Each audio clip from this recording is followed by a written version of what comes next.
कांग्रेस। तो अगर आप लोगों ने जालिमों को मदद करने का काम किया तो ये आपने अपने सुरक्षा के विरोध में काम किया। जालिम देश में मजबूत हो गया। अरे 3.5% ब्राह्मणों के 5 नेशनल लेवल की पार्टियां हैं, 5 कांग्रेस, बीजेपी, कम्युनिस्ट, मार्क्सवादी कम्युनिस्ट, तृणमूल कांग्रेस, सारी ब्राह्मणों की पार्टियां। 3.5% ब्राह्मणों की 5 नेशनल लेवल की पार्टियां आप लोगों ने बनवाई, मजबूत की। और वो लोग मुसलमानों में भय नहीं पैदा करेंगे तो आप वोट कैसे दोगे उनको? वही लोग जिनको आप वोट देते हो वही आपके अंदर भय पैदा करते हैं, और भय पैदा करने के बाद चुनाव के दौरान कहते हैं देखो हमें वोट नहीं दोगे तो बीजेपी आ जाएगी। दोहन भी करते हैं, भय पैदा करते हैं और भय दोहन भी करते हैं। तो भय एंड भय दोहन, ये राजनीति आज समझने की जरूरत है। मैं ये बातें मुसलमानों को जागृत करने के लिए कह रहा हूं। ये बहुत गहरी राजनीतिक बातें हैं, ये ब्लेम देने के लिए नहीं है। दूसरी बात, SC ST OBC के लोगों को कहना चाहता हूं, जितना इस देश में SC ST OBC की चर्चा बंद करना है तो ब्राह्मण लोग बंद करते हैं। कैसे? डेली हिंदू मुसलमान, हिंदू मुसलमान, हिंदू मुसलमान, हिंदू मुसलमान, हिंदू मुसलमान, डेली चर्चा होगी। SC ST OBC की सारी समस्या का समाधान हो गया। कोई SC ST OBC का मेंबर पार्लियामेंट जो बीजेपी में मेंबर पार्लियामेंट है, कभी SC ST OBC का मुद्दा पार्लियामेंट में उठाता है? सुना आप लोगों ने कभी? कोई SC ST OBC का आदमी पार्लियामेंट में SC ST OBC का मामला नहीं उठाता, पार्टी के मंच पर भी नहीं उठाता। यदि किसी मेंबर पार्लियामेंट ने बीजेपी के मंच पर मामला उठाया तो उसको कहा जाता है तुम SC ST OBC नहीं हो। तो वो तक कौन है? हिंदू हो भाई। आपको मालूम होना चाहिए, आप इधर आने के पहले SC ST OBC थे, इधर आने के बाद अब तुम हिंदू हो गए हो। कोई बात अगर करनी है कर सकते हो, हिंदू की करो, और हिंदू की करना है तो फिर मुसलमान का विरोध करना ही पड़ेगा। समझ रहा? इस्तेमाल समझ रहा है? मुझे नहीं लगता कोई मुसलमानों को यह बात समझा सकता है, ना SC ST OBC को कोई समझा सकता है। मैं ये बातें समझा रहा हूं। कुछ लोग मुझे सलाह देते हैं, मेश्राम जी आप इतनी ऊंचे दर्जे की बातें समझाते हो, किसी को समझ में नहीं आती है। न मुसलमानों को समझ में आती है, ना SC ST OBC को समझ में आती है। और फिर वो मंच से उठकर भी जाते हैं।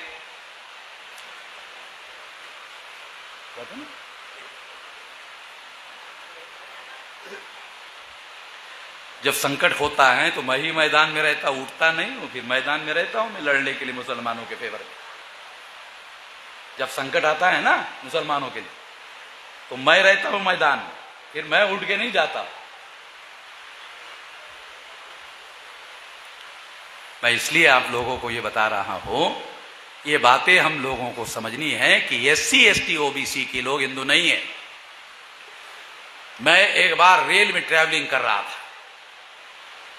तो रेल के रिजर्व कंपार्टमेंट में आप जानते हो कि अगर AC2 है तो 6 बर्थ होते हैं, AC3 है तो 8 बर्थ होते हैं। तो AC3 की बात थी, तो 6 लोग जो है 8 लोग वो थे कंपार्टमेंट में, एक ही ब्राह्मण था, वो अकेला ही चर्चा कर रहा था। बाकी SC ST OBC के लोग वो तो हजारों साल से सारे प्रवचन सुन रहे, उनका काम सुनने का है। वो अकेला ही ब्राह्मण बोल रहा था, अकेला ही। उसने देखा ये आदमी इस चर्चा में शामिल नहीं है। मैं उधर था, ये आदमी इस चर्चा में शामिल नहीं है। तो उसने मुझे कहा कि भाई साहब इतनी हिंदू मुसलमान की चर्चा चल रही है, आप इसमें शामिल नहीं है। तो मैंने पंडित जी को कहा, पंडित जी मुझे शामिल करवाना चाहते हो? क्या देखना, 2 बार सोच लेना, हाँ बाद में फिर नहीं बोलना। बाद में नहीं बोलना, हाँ बोलो दोबारा सोचो, कने आप शामिल हो गया? आप शामिल हो गए। हाँ पंडित जी आप तो पंडित हो। अब मेरा छोटा सवाल है, आप हिंदू धर्म के धर्म ग्रंथों के नाम बताइए। छोटा सवाल, बड़ा सवाल आपको नहीं पूछता, बहुत छोटा सवाल। तो उसने कहा वेद, श्रुति, स्मृति, पुराण, रामायण, महाभारत, गीता। मैंने कहा पंडित जी ये ब्राह्मण धर्म के धर्म ग्रंथ है, हिंदू धर्म के पूछा, आपने ठीक से सवाल सुना नहीं, आपने मेरा सवाल नहीं सुना ठीक से। मैंने कहा हिंदू धर्म के धर्म ग्रंथ बताओ, आपने ब्राह्मण धर्म के बता दिया। मैं आपको हिंदू धर्म के पूछ रहा हूं, आपने ब्राह्मण धर्म के धर्म ग्रंथ यही हिंदू धर्म के धर्म ग्रंथ है बताया। तो क्या कहता है? हिंदू धर्म ब्राह्मण धर्म एक ही है। क्या कहता है पंडित? हिंदू धर्म और ब्राह्मण धर्म एक ही है। अच्छा एक ही है? यदि एक है तो ब्राह्मण धर्म के नाम पर इसका प्रचार क्यों नहीं करते हो? हिंदू शब्द का और हिंदू के नाम पर प्रचार क्यों करते हो? कहा क्यों? ये तो मुसलमान की दी हुई गाली है। कहा है? दयानंद सरस्वती ने कहा, सत्यार्थ प्रकाश में लिखा हुआ है। आप तो इतना तो जानता ही है। बहुत देर तक चुप, बहुत बकबक बकबक कर रहा है, एकदम चुप हो गया।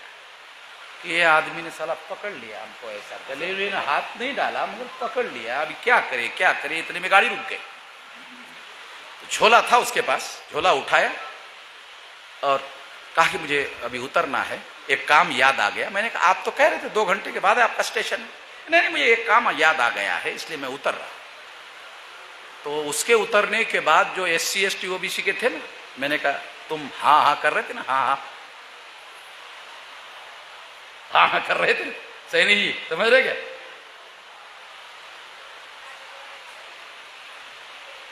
जो हमारे लोग हैं ना SC ST OBC के, हाँ पंडित जी हाँ हाँ हाँ, गधे को सिंह होते हैं, हाँ पंडित जी गधे को सिंह होते हैं, 4 नहीं 10 होते हैं।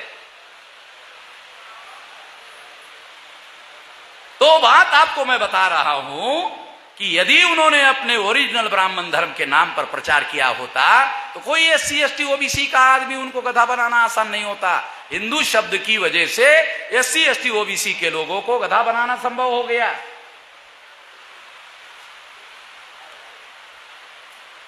कोई SC ST OBC हिंदू नहीं है। एक बात और, मुसलमान कभी SC ST OBC को हिंदू ना कहे। यदि मुसलमान SC ST OBC को हिंदू कहेगा वो अपना संकट बढ़ाएगा। SC ST OBC की मदद तो करेगा ही नहीं। मदद करना चाहिए, मजलूम की मदद करने का आदेश है, फर्ज है, मदद करना चाहिए। अगर मजलूम संकट में फंसा है मदद करो, निकालो उसमें से। मदद तो नहीं होगी मगर जब आप उसको SC ST OBC को हिंदू कहोगे तो 3.5% ब्राह्मण 74% हो जाएगा, बहुसंख्यक हो जाएगा। अल्पसंख्यक ब्राह्मण बहुसंख्यक हो जाएगा। 3.5% ब्राह्मण मुसलमानों को कहता है तुम अल्पसंख्यक हो, और मुसलमान भी कहता है यार अल्पसंख्यक हम है। मुसलमानों को यह पता ही नहीं है। क्या पता नहीं है कि जो ब्राह्मण 15% मुसलमानों को अल्पसंख्यक कह रहा है उसकी संख्या 3.5% है। साला 3.5% वाला 15% मुसलमानों को अल्पसंख्यक कैसे कह रहा है? सैनी जी वकील हो ना, ये गणित जरा ध्यान रखना, ये कहीं किसी किताब में नहीं मिलेगा, इधर है।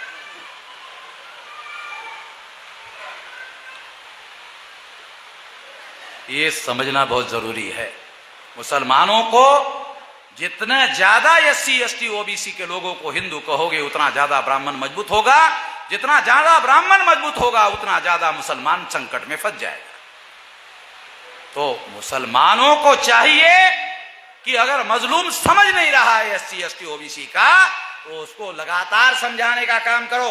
1 साल, 2 साल, 10 साल, 20 साल, 25 साल, 50 साल अगर आप उनकी मदद करते रहोगे, कोई एससी एसटी ओबीसी का आदमी ब्राह्मण के कहने पर मुसलमानों के घरों में फसाद करने के लिए नहीं आएगा। कोई उसका घर जलाने के लिए, मुसलमानों का घर जलाने के लिए किसी ब्राह्मण को कोई एससी एसटी ओबीसी का आदमी नहीं मिलेगा। कोई ब्राह्मण कभी किसी मुसलमान का घर जलाने के लिए, फसाद करने के लिए मैदान में नहीं होता है, वो एससी एसटी ओबीसी को मैदान में उतारता है।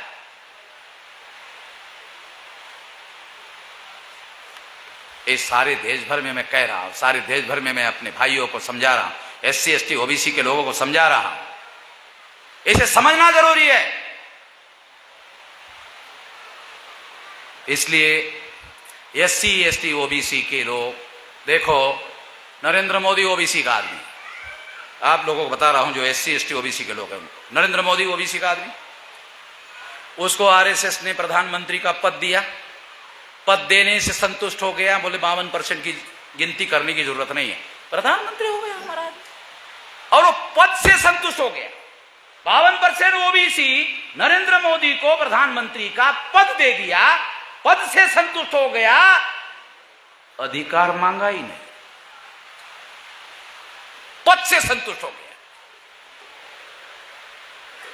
ओबीसी की जाति आधारित गिनती अधिकार का मामला है।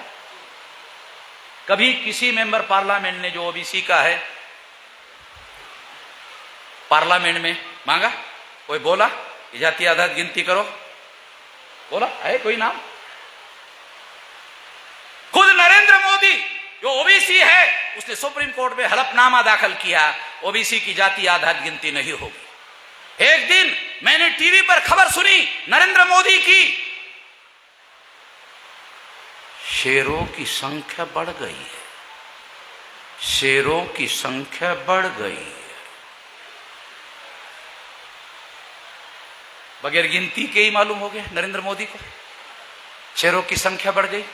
जंगली जानवरों की, हिंस्र श्वापदों की, जो आदमी को मारकर खाता है, खा सकता है, उसकी नरेंद्र मोदी ने गिनती करवाई, मगर इंसानों की, ओबीसी की गिनती करने के लिए सुप्रीम कोर्ट में हलफनामा दाखिल करके मना कर दिया। आरएसएस ने नरेंद्र मोदी को पद दिया, अधिकार नहीं, अधिकार दिया होता ओबीसी की जाति आधारित गिनती करता, ओबीसी की जाति आधारित गिनती नहीं की, सिद्ध होता है पद दिया, अधिकार नहीं दिया। ओबीसी 52% वाला पद से संतुष्ट हो, प्रधानमंत्री हो गया,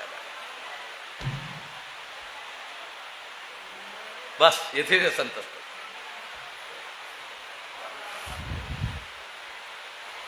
तो इसलिए एससी एसटी ओबीसी के लोगों को ज्यादा से ज्यादा जागने की जरूरत है।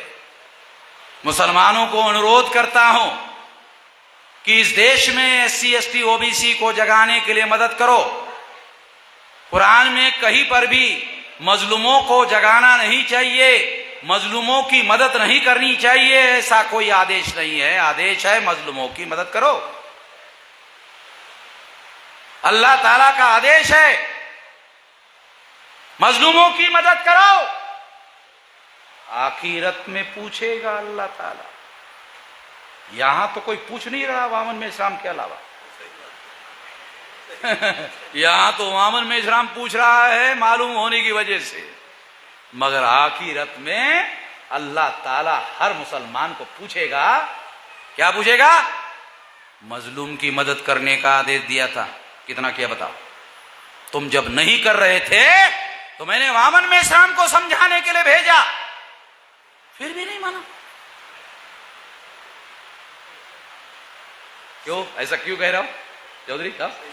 क्योंकि आप लोग कहते हैं कि कोई भी इंसान अल्लाह ताला के आदेश के बगैर कुछ नहीं कर सकता। यदि मैं मुसलमानों को जगा रहा हूं अल्लाह ताला का आदेश है भाई, समझ लो, इशारा है।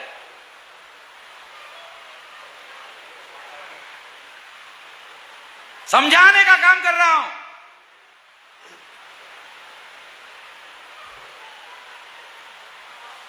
तो इसलिए आप लोगों को अनुरोध है कि एससी एसटी ओबीसी के लोगों को इस देश में जगाने का काम हम लोग कर रहे हैं। जितना ज्यादा एससी एसटी ओबीसी जाग जाएगा उतना ज्यादा ब्राह्मण के जाल से मुक्त हो जाएगा। जितना ब्राह्मण के जाल से मुक्त हो जाएगा एक एक मुसलमान सुरक्षित हो जाएगा। कोई ब्राह्मण मुसलमान के घर पर हमला करने वाला नहीं है, इसलिए उसकी औकात नहीं है। हमारे लोगों को मुसलमानों के घरों पर हमला करने के लिए भेजते हैं। इसलिए मैं हमारे लोगों को जगाने की बात आपको भी समझा रहा हूं। इसमें आपका भी हित है, इसमें कॉमन इंटरेस्ट है। हमारा तो है ही है, आपका भी इंटरेस्ट है। एक कॉमन इंटरेस्ट का मामला है।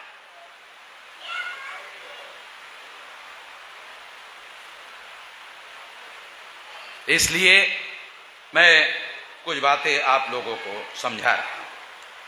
आप अभिवादन में हमारे लोगों को मैंने बताया, एससी एसटी ओबीसी को बताया। देखो यहां मुस्लिम लोगों को बता रहा हूं, एससी एसटी ओबीसी के लोगों को बताया। जब एससी एसटी ओबीसी के लोग मिलते थे तो क्या कहते थे? राम राम कहते थे। अब मैं कहता हूं राम राम नहीं, जय मूल निवासी। तो जब हमारे एक कामले ने दूसरे ओबीसी के आदमी को जय मूल निवासी कहा तो ब्राह्मण सुन रहा था।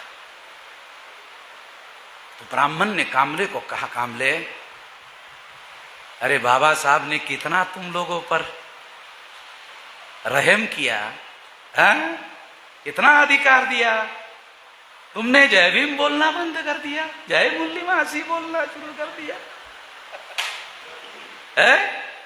जय भीम बोलते थे तो कितना अच्छा लगता था, अब तुम जय मूल निवासी बोल रहे हो। तो हमारा प्रशिक्षित कार्यकर्ता था, पंडित जी आपको मैंने कई बार जय भीम कहा, आपने जवाब नहीं दिया। आपको मैंने कई बार जय भीम कहा, आपने जवाब नहीं दिया। तो मुझे गुरु मिल गया। कहा कौन? वामन मेश्राम। उसने कहा जय मूल निवासी कहो, देखो ब्राह्मण बात करेगा, दूसरे दिन बात करेगा। तो कामले ने आकर मुझे बताया मेश्राम जी दूसरे दिन नहीं, उसी समय बात किया। जय मूल निवासी कहा, उसी समय बात किया। आपने कहा दूसरे दिन बात करेगा ना, उसी समय बात किया। क्यों? ब्राह्मण को ज्यादा समझ में आता है, साले जय मूल निवासी कहेगा तो कोई ना कोई विदेशी तो होगा। सर मेरे अलावा कौन विदेशी है?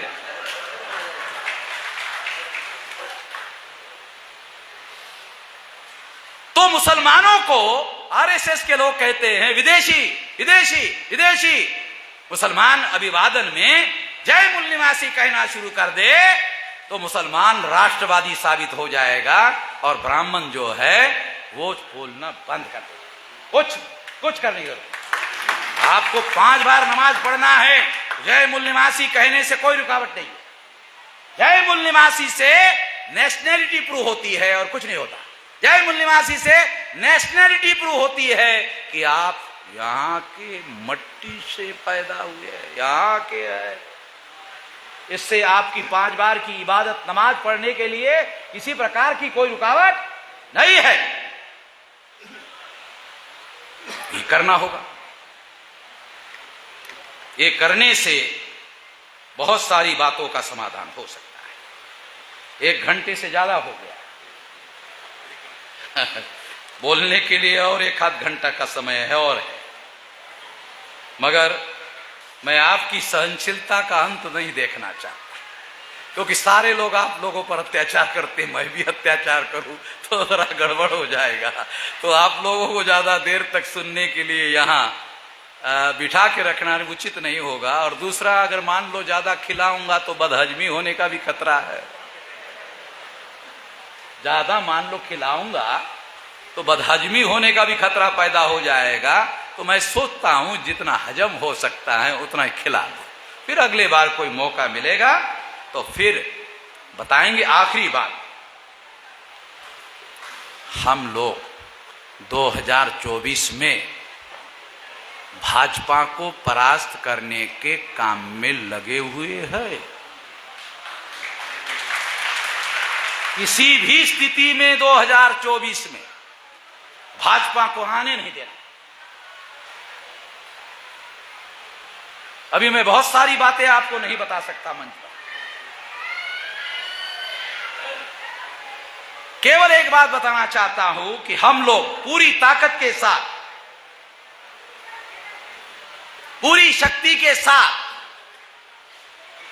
और ये आरएसएस के बीजेपी के लोगों को भी मालूम हो गया कि वामन मेश्राम जो है ये बीजेपी को हरवाने के काम में लगा हुआ है, तो हमारे अंदर के कुछ दलालों को, भड़वों को पकड़कर तोड़फोड़ करने का काम उन्होंने जिस तरह से झारखंड में किया, बिहार में किया, महाराष्ट्र में किया, कई जगह रीजनल पार्टियों को तोड़ने का काम किया, हमारे संगठन को भी तोड़ने का काम किया।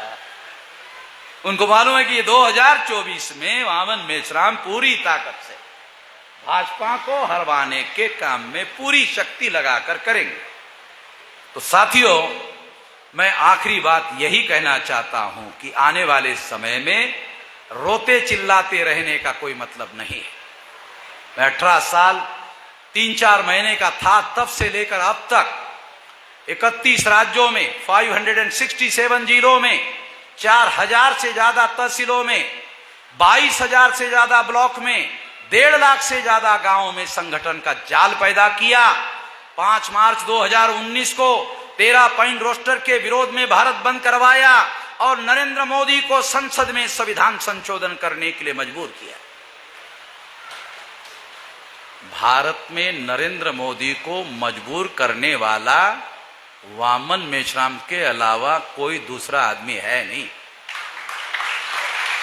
संसद में 13 पॉइंट रोस्टर खत्म करने के लिए और 200 पॉइंट रोस्टर लागू करने के लिए नरेंद्र मोदी को संसद में संविधान संशोधन करवाया। ऑन रिकॉर्ड बात कह रहा हूं, रिकॉर्डेड बातें कह रहा हूं।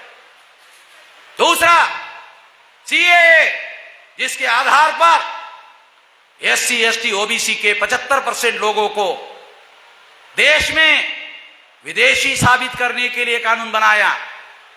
आसाम में 5 लाख मुसलमानों को विदेशी साबित कर दिया और इसके विरोध में 29 जनवरी 2020 को भारत बंद का ऐलान किया।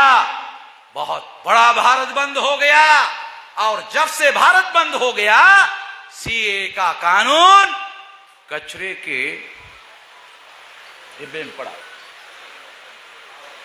डस्टबिन में पड़ा हुआ है। नरेंद्र मोदी को आरएसएस के लोग क्या बोलते हैं?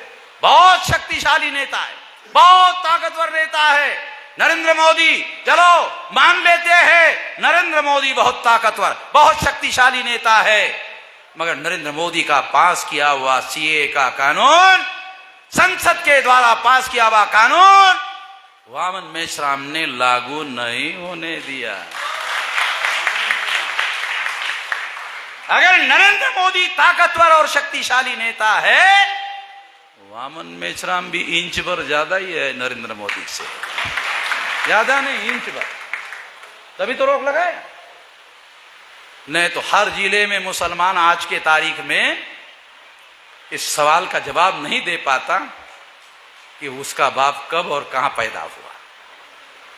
पोता दादी को पूछता, दादी मेरा बाप कब और कहां पैदा हुआ, तो दादी कहती रात के 12 बजे थे, बरसात आ रही थी, अमावस्या का रात थी, तब तेरा बाप पैदा हुआ बेटा। तो बेटा पूछता है, दादी ये अमावस्या की रात कौन से साल की थी? ये तो पता नहीं बेटा कौन से साल की थी, रात के 12 बजे अमावस्या की रात थी और बरसात चल रही थी और तेरा बाप पैदा। तो इतना याद, बाकी कुछ याद नहीं। तो तहसीलदार के कर्मचारी लिखते विदेशी, पता नहीं इसका बाप कब पैदा हुआ। और जितने SC ST OBC का तो सारा कोई बता पाएगा, इसी कोई गारंटी है। ये कानून है, किसी को आज तक पता नहीं मोहम्मद में इस्लाम के अलावा ये क्या षड्यंत्र है। हम लोग कहते हैं SC ST OBC के लोग ब्राह्मणों को विदेशी हो, तो उन्होंने कानून बनाकर हम लोगों को विदेशी घोषित करने का षड्यंत्र किया। उनका DNA है और कानून हमारे विरोध में पास किया, डस्टबिन में डाला है। आप अगर ताकत दोगे और मुसलमान 15% मुसलमान अगर हम लोगों को ताकत देना, तो इन लोगों का एक ईंट का जवाब 2 पत्थर से दे। आप लोग जानते नहीं हो मुझे, मेरे 500 पुरखों ने 28,000 पेशवा ब्राह्मणों को भीमा कोरेगांव में मारा था। है कोई दुनिया में इतिहास? मेरे 500 पुरखों ने 28,000 पेशवा ब्राह्मणों को भीमा कोरेगांव में मारा था। स्मारक है वहां, हर साल 50 लाख लोग जाते देखने को। तो उसी खानदान का हूं, इसलिए इतनी लकड़ी लिए बगैर ही घूमते रहता हूं सारे देश भर में। कोई सिक्योरिटी लेकर नहीं घूमता हूं। उनको मालूम है वो अमन मेचराम वो 500 वाले का है, खानदान का।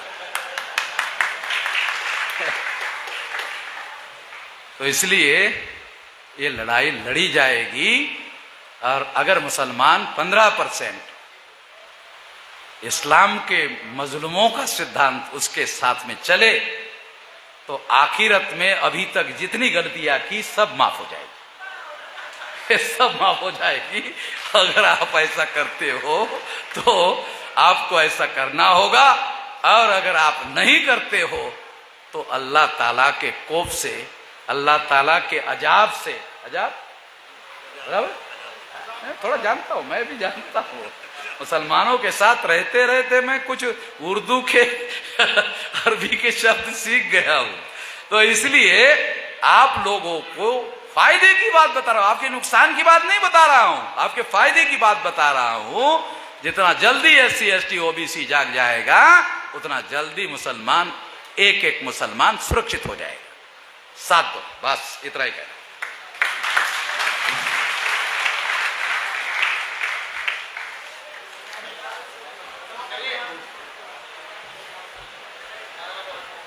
साथियों, कार्यक्रम के समापन के लिए